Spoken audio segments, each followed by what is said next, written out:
или уже дорожка. Вот. Победы, парка Победы.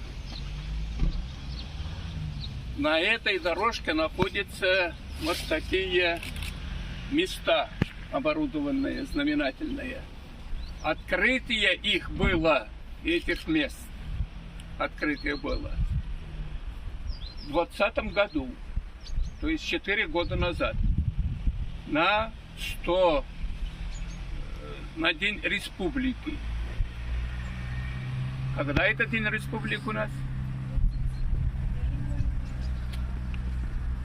30 или 31?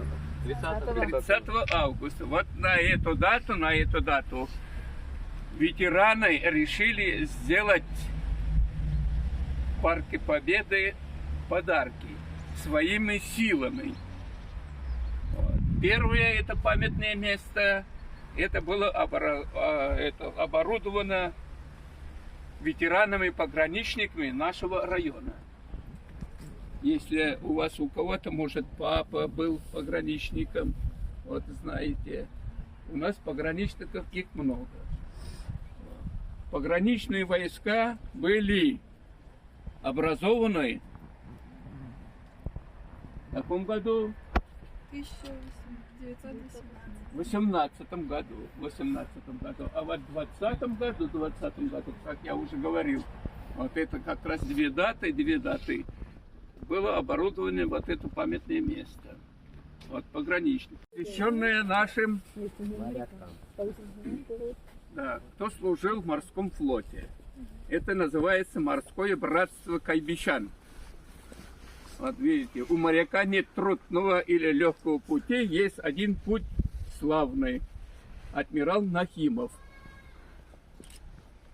Про него Нахимова знаете? А? Адмирал Нахимов. Нет? Погиб он где? В Крыму. Когда защищал территорию России от, опять же, интервентов, вот таких вот там, англичане в основном были. Вот в это время он там погиб. И в этом году, вот мы с начальником штаба с Розой Дамировной как раз были на этих местах, ходили, где шли эти боевые действия, и где был ранен и погиб адмирал Нахимов. Вот. Кто поедет в Крым,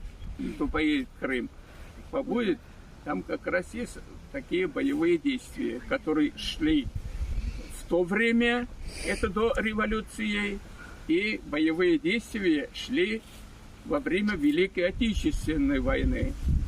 Очень хорошие памятные места. Тут было не в то время, когда мы открывали вот это первых два памятных места, это чуть-чуть попозже, но это тоже входит в этот комплекс.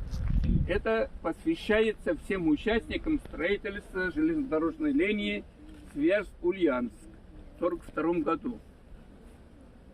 Это вот та дорога, которая идет через Буланга, была построена в 1942 году.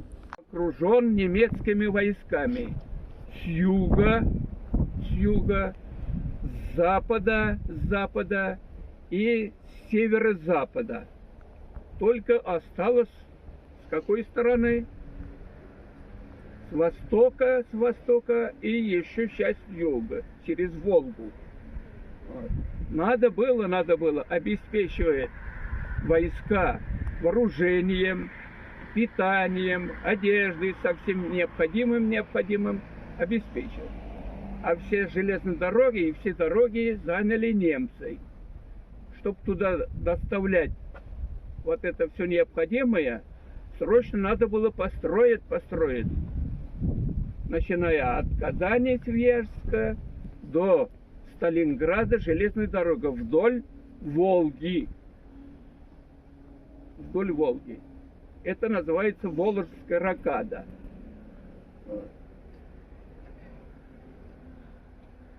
эту дорогу, опять же, тяжелых условиях. Только что вот здесь местный народ, все полностью были задействованы на строительство чего в 41-42 году? Казанский обвод. А? Казанский обвод. Казанского обвода. Они трудились, да, Казанского обвода. И опять их уже на следующую работу мобилизовали всех на строительство вот этой дороги. Это третье памятное место, которое был тоже вот создан силами, своими силами и за свои деньги ветеранами, кто служил. Ну, здесь уже ветеранов вот здесь нету. Группы советских войск Германии и западной группы войск. Потом было сказано. После победы в 1945 году, какой у нас день считается Днем Победы? 9 мая. Вот чуть-чуть. Вы форум должны отвечать. А? 9 мая. После победы наши войска оставались на территории Германии. Чтобы там обеспечить порядок, чтобы отразить возможные нападения еще. Уже американцы, англичане уже сразу после победы уже решили опять на нас напасть. Чтобы обеспечить безопасность, было создано силой на территории Германии группа советских оккупационных войск Германии. Ваши даже уже не отцы, матери, а ваши бабушки, дедушки, или может быть даже прабабушки, прадедушки. Вот это кто родился детям войны, категория дети войны с 22 июня 28 года по 3 сентября 45 года. Почему 3 сентября 45 года? Ну, кто скажет. Это дата 3 сентября. Окончание что? Второй мировой войны. Чем она окончилась, Вторая мировая война?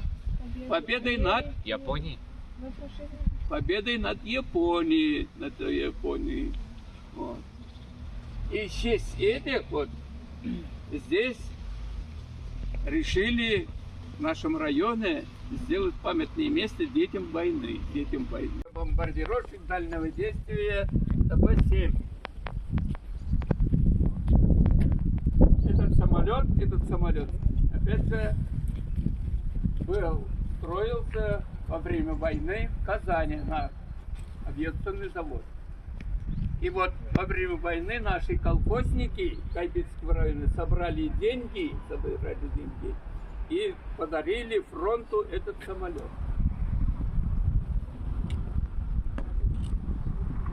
С 21 октября 1941 года по 11 февраля 1942 года многие жители нашего района участвовали при строительстве Казанского обвода.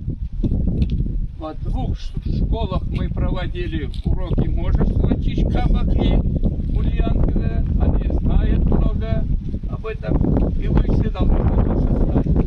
Казанский обвод. Для чего был он построен? Чтоб, возможно, если фашистские войска дойдут сюда, то их не пустить до Казани. Потому что Казань в то время, опять же, являлся стратегическим городом, где очень много промышленных предприятий, которые обеспечили нашу победу.